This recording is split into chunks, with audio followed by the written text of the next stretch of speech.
Shellcode analysis represents a critical component in the exploitation phase of cyber attacks, serving as the initial payload executed after a vulnerability is exploited. Traditionally, the term shellcode originates from code that spawns a command shell. However, modern shellcodes encompass a wide range of functionalities beyond merely initiating shells.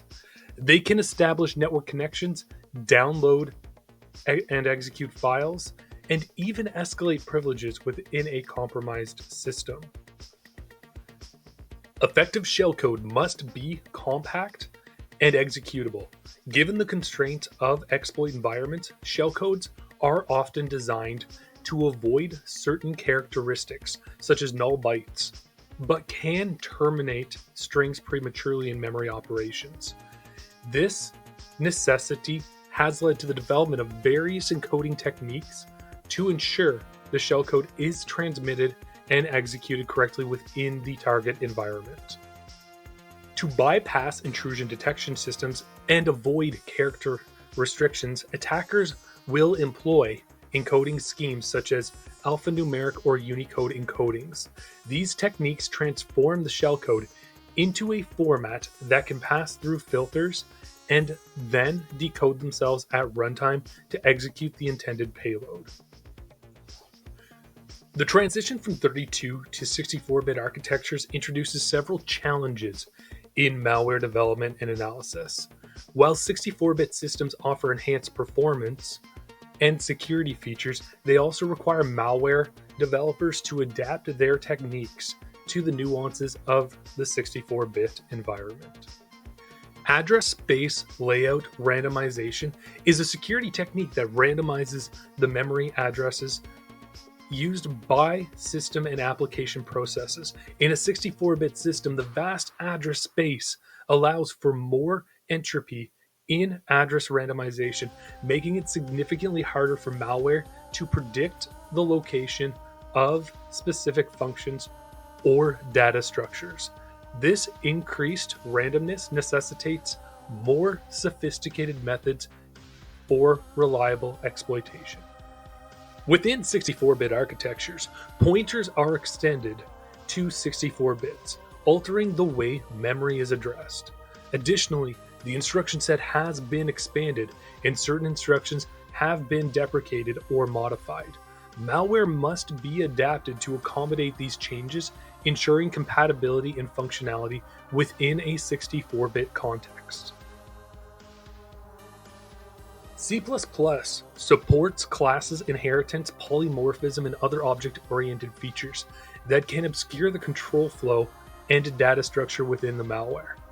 Analyzing such malware requires understanding the relationships between classes and objects, as well as the virtual function tables or vtables used for dynamic dispatch. Within C++, templates allow for generic programming, but can also be used for metaprogramming, where code is generated at compile time.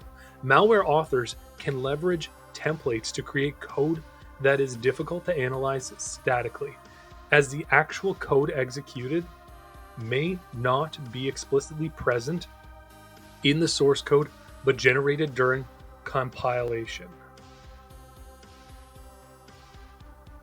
Templates allow for generic programming, but can also be used for metaprogramming, where code is generated at compile time. Malware authors can leverage templates to create code that is difficult to analyze statically, as the actual code executed may not be explicitly present in the source code, but generated during compilation. The exception handling mechanism introduces additional complexity in control flow analysis, because malware can exploit exceptions to divert. This program prints addresses of my function, main, and local variable. With ASLR enabled, these addresses will be different on each run, thereby complicating the prediction of memory locations during exploitation. The label myFunction serves as a placeholder for the function address. The LEA instruction loads the address from my function into RSI using RIP-related addressing. The call to printf prints this address on the ASLR-enabled system. You'll observe different addresses each time you run the executable. Pointer extension. The size of PTR call confirms that the pointer is 8 bytes in a 64-bit environment, reflecting the extended pointer size. Pointer arithmetic, although arithmetic is conceptually the same, the pointer now holds a 64-bit address. Using uint pointer type ensures that the pointer's numeric value is handled appropriately within a 64-bit context. Instructions like Leia Rax, rel data label, load a 64-bit address into Rax. The use of registers such as RDI, RSI, and RAX emphasizes that the instructions have been extended to operate on a 64-bit data. The addition, so add RSA 4, shows that even though the pointer arithmetic is similar conceptually, the arithmetic is performed on 64-bit numbers. Some instructions from the 32-bit world, like moving 32-bit immediates, are now replaced or extended. So an example would be using move rax instead of move EAX, which is essential for maintaining compatibility within a 64-bit environment.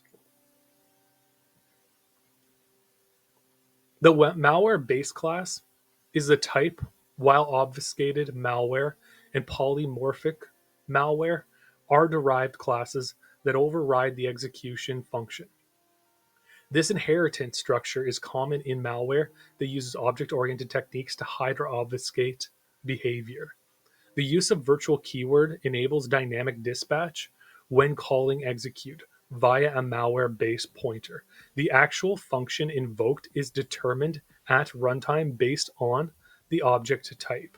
This polymorphism can complicate static analysis as it obscures the true control flow. Each object within virtual functions has an associated vtable that stores pointers to the virtual functions in the analyze vtable function.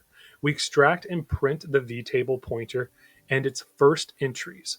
This is useful for malware analysis, as reverse engineers often examine vtables to understand the layout and behavior of obfuscated classes. The encrypted string template encrypts the given string literal during compilation by XORing each character with a fixed key. As a result, the plaintext is never stored explicitly in the compile binary.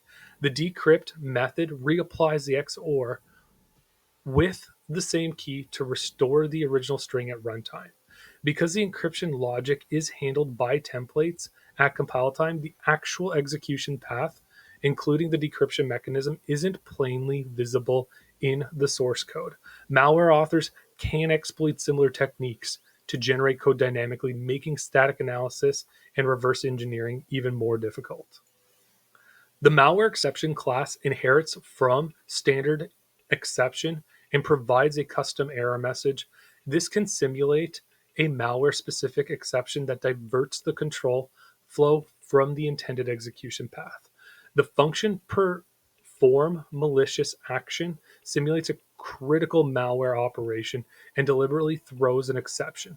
The thrown exception caught in the try-catch block, which then calls a fallback routine to alter the normal execution path. By using exceptions to handle errors or intentionally divert execution, malware authors can obfuscate the true logic and make static analysis more challenging.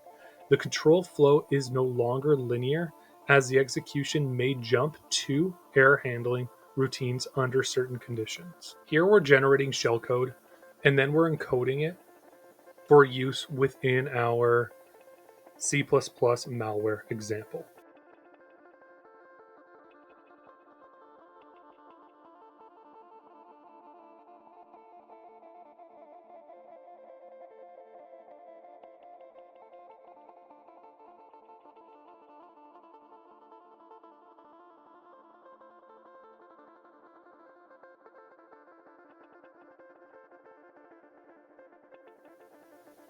Using CMake, we're building the assembly malware sample.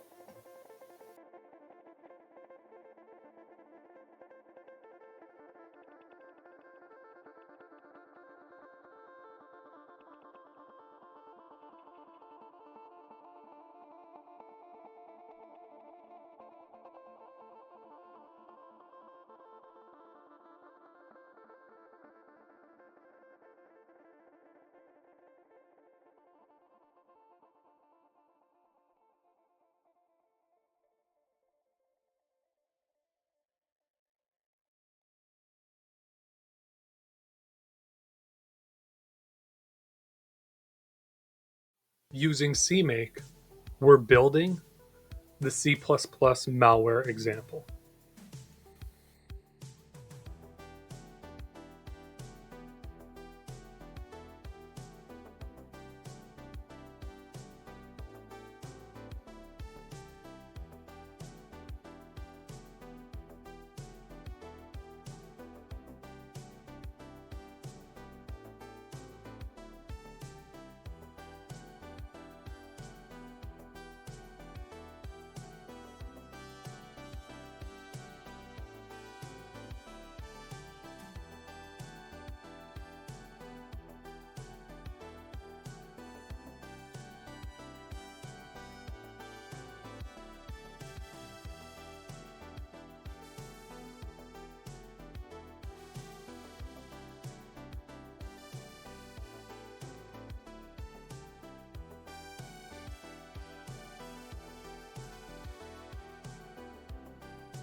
Using Ghidra, we're trying to locate the shellcode within the sample malware written in C++.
Using Cutter, we're exploring the malware and eventually going to find where the shellcode payload is executed from.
We've reviewed multiple methods for creating malware that's hard to analyze and embed shellcode.